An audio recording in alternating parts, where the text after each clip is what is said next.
I wanted this session to come after Kim because once you have grounded yourself in confidence, it is super important to utilize all the tools you have available to get recognized for the work that you do, to get recognized for the contributions you make to your company, to your industry, to your customers.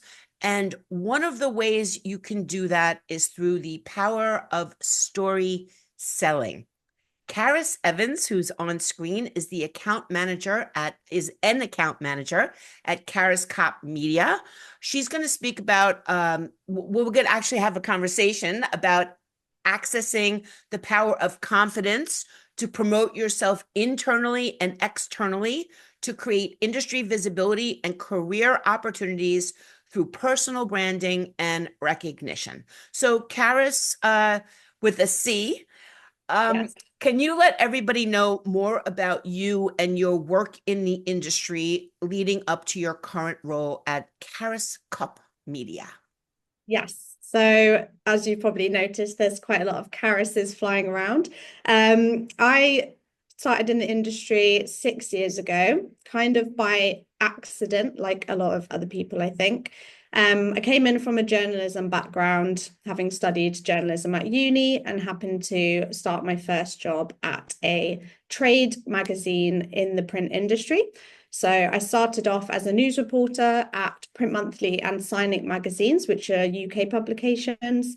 And then I was there for 6 years. And most recently, I was the editor of both magazines for the past 2 years. And then just a month ago, I then made the move from journalism over to PR with Karis Copp Media. So I didn't want to leave the industry, but I've gone to a little bit of the other side of the fence now. I just want to go back and talk about your work at Print Monthly for a minute. When I met you, you were working there and graciously asked if I would do an interview for you, and you were on camera. And I know that the Print Monthly has like a studio, like you do. They were doing like these news broadcasts. So how did you go? How did you um, ignite your power of confidence to get in front of those cameras and do a new news broadcast in what looks like a news studio? Yeah. I mean, I was scared, even getting in front of a little camera to begin with. I think, well, feeling trained and well prepared helps. So I did a master's degree in broadcast journalism. So I had a bit of Oh, training under my belt in terms of filming and that sort of thing. I think I've always naturally been quite a people person, and I enjoy making kind of connections and relationships with people, which I've done over the years in the industry anyway. But I think just with that sort of thing, the more you do it, the more comfortable you become in something. And I think sometimes you've got to just put yourself out of your comfort zone and then you become more confident.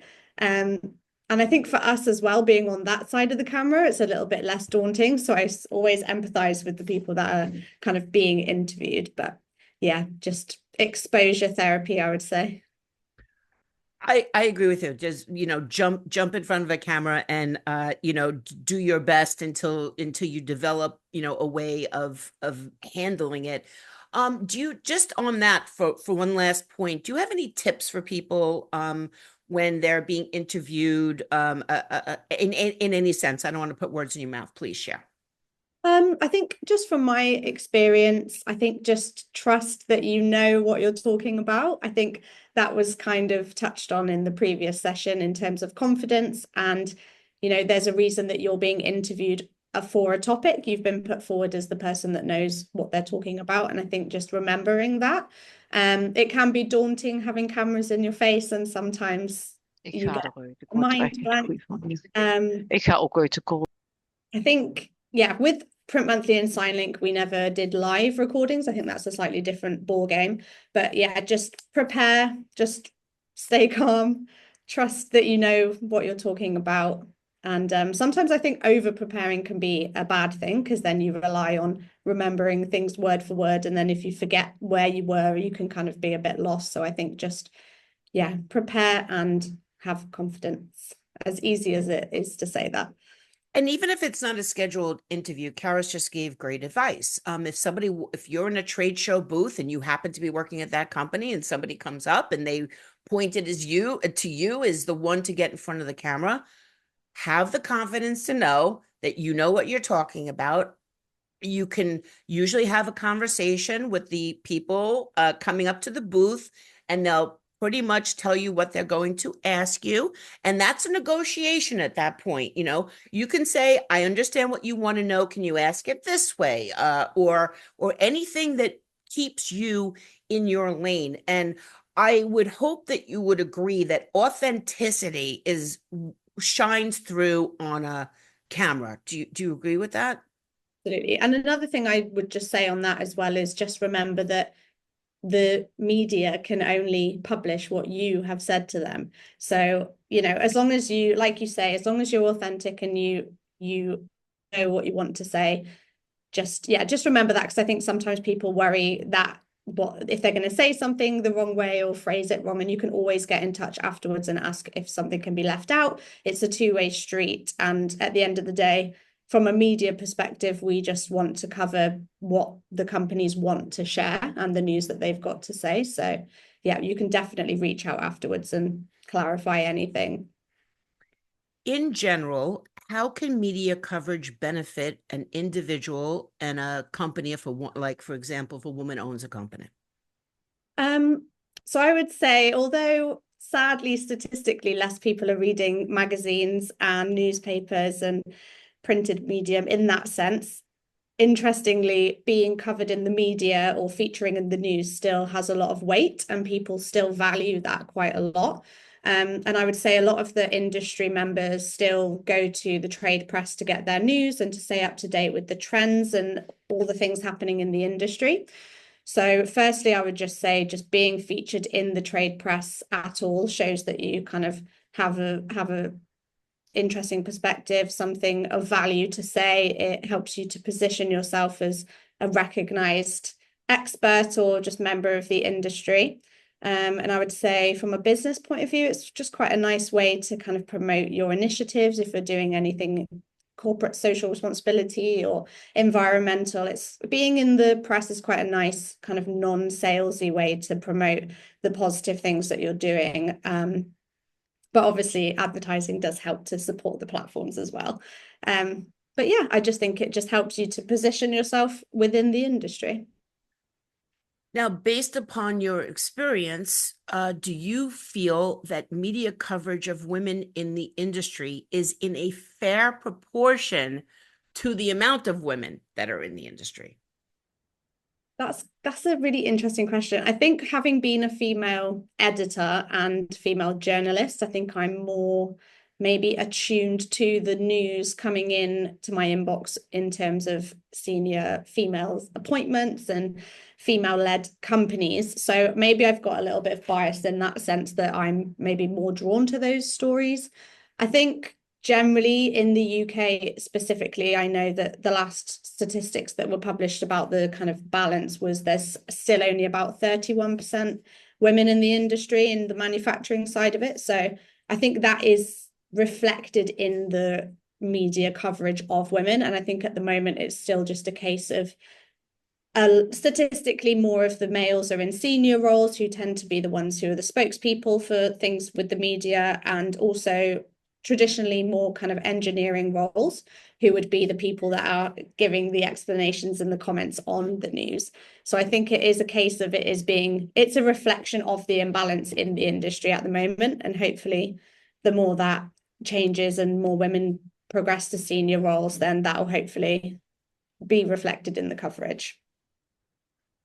Those of us on the other side of your world, see tons of press releases, see stories. And I mean, sometimes it's just like, my God, they opened a door and there's a press release here. Somebody ate a hot dog and there's a press release, or what do you call them, bangers over there, or whatever you call them, for sausages. But so what makes a compelling story that someone in the media, somebody that you even want to tell through that you want to tell the media through Karis Copp Media, and how should it be pitched? Okay. By the way, I'm listening to this answer so I can learn. I think it's obvious. It's always helpful to start by remembering that every person and every company, obviously, we are excited naturally about our own news and the things that we're doing in the company. So I think sometimes it can be easy to think this is amazing, everyone's going to want to read about it and it's going to be written about it by everybody. But I think from a journalism point of view, journalists are so time poor and we get absolutely inundated with press releases every day, hundreds of press releases into the email inbox.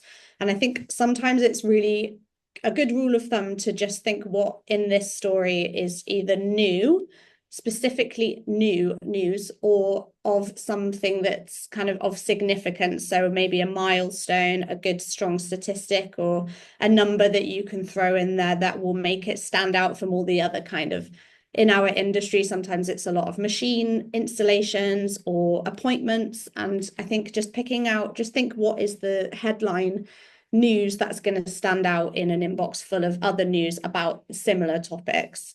And then the other thing I would say, which is more kind of just best practice in terms of actually pitching to the media, is just do your research, know the topics that those publications cover, what sort of stories have they done recently, get the name of the company right, the publication and the person that you're emailing. It sounds really basic, but the amount of emails I had as an editor and the publication was wrong and you just immediately disregard it because you think it's not actually meant for you.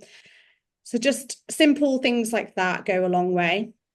And then I think in terms of stories as well, back when I was in Print Monthly and SignLink, we enjoyed as humans reporting on stories that have strong human elements to them as well. I think it's easy to forget in business to business that there's humans behind the businesses. So if you can offer any sort of human element or nice little story, history of the business, that sort of thing, I think just from a personal experience, that goes a long way as well in kind of setting you apart from all the other news that's coming in. If a company asks for a quote or a representative for an interview or for someone to present at a conference or participate at a panel and so on, and they keep putting forth the same man or a group of men without any pushback, it's going to keep happening. So to your point, if there's 10 magazines a year, 3 women should be on the covers of those magazines to represent that 30%, right? But from a media standpoint, how can the media, help open up that opportunity to women who are equally, and in some cases more qualified to participate? Do you think that it's appropriate? Again, this is just your opinion. I know you're not speaking for any media company, even though you're sitting in front of Karis Copp Media sign there. But is it, I want you to speak to the other media people out there. Is it appropriate? Can you push back and request another voice, another perspective? I think from my personal experience, and again, maybe this is being a female editor, maybe I'm kind of more attuned to it, but certainly when I was at the company, I feel like it comes back to relationships. So we had formed good relationships with a lot of the companies that we were interviewing or filming, and I felt comfortable enough to say to the people that we were contacting, if we'd had the same spokesperson for a few times or we'd run a similar topic and we'd had the same person offering commentary, we would say, is there a different perspective that you could offer? Is there another spokesperson that you could kind of put forward? At industry events as well, definitely. I've started seeing it more maybe the last couple of years where we'd be at a trade show, and you've experienced it firsthand, where we kind of catch people a bit off guard and ask them if they'll do an interview. And quite often they'll look to the kind of senior male, maybe in the team, or the CEO, who still traditionally tends to be male, not always. But actually more and more we were finding the teams were kind of encouraging the women in the teams to put themselves forward and be filmed. So that's really positive to see, and hopefully that continues more and more. But yeah, I think definitely from a media perspective, it's completely acceptable to ask if there's a different voice or perspective. Maybe you don't need to be so outright, but I don't see a problem with asking if there is a female voice or perspective. When I was at Print Monthly, I introduced a new special, which is Women in Print, and it was an annual special which was looking at the careers and experiences of women in the industry. And I did that as a way to give a platform within our magazine, because a lot of the commentary still is traditionally men. So yeah, I think there's a few different ways to help that representation from a media point of view. And it's not all on the media. I mean, women first have to have the confidence and say, hi, if anybody requests a quote, I want to let you know I'm available for that. If anybody is looking for a speaker, an event, I want you to know I'm available for that. And here's the presentation I prepared in case you want to review it, or we can collaborate on it. So just to make sure our goals are aligned. If anybody is looking to, for quotes for stories or to for any reason, women have to first have the confidence to step up, and then hopefully there is a media on the other side that is receptive to new voices and hearing from new people. To your most excellent point, sometimes they want to talk to the highest person up there because it gives the company credibility, it gives the publication credibility that they could reach these people. But at this point in time, hopefully we can come to some sort of, arrangement that, for every two, let's try to find someone else equally, if not more qualified to represent our company, to move forward together and create this visibility. And speaking of that, what is your best advice for the young women watching this to successfully promote themselves through the power of storytelling to gain visibility in the industry and throughout their careers? Something that you've done very well, Carys.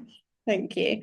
I would say it all comes back to that kind of fake it till you make it ethos, and just kind of jumping at opportunities, even if they're a little bit daunting. I feel quite fortunate that I work in a female-led all-women team, and my managing director, also Carys, who I'm sure a few people have come across in the industry. She's always kind of jumping at opportunities, and I've seen her on a lot of panels and talks, and that's given me the confidence to put myself forward for things too. And I think, again, that comes down to representation. If you see other women taking part in events, it makes you think, why can't I do that? I think also building quite a good presence on LinkedIn, being a business to business kind of industry. I think that's a nice way to network, find other inspiring women. This is a really good opportunity, this event, to find women to connect with. And I would say mentorship's been touched on a bit this morning, but I think LinkedIn's a really good way to follow inspiring women and reach out and get in touch and see if they'd be happy to have a chat about their careers and their experiences. And by the sounds of it, there's a lot of women in the industry that would be more than happy to do that. And at Karis Copp Media, we're always happy and open to have a chat with anybody who wants to know anything about B2B PR or marketing. So yeah, I think just fostering that kind of approachable space where women can connect with other women. And yeah, I think just go to industry events, go join the women in print groups, watch panels with women, and just kind of immerse yourself in the network and just, yeah, connect with people and put yourself out there, I guess.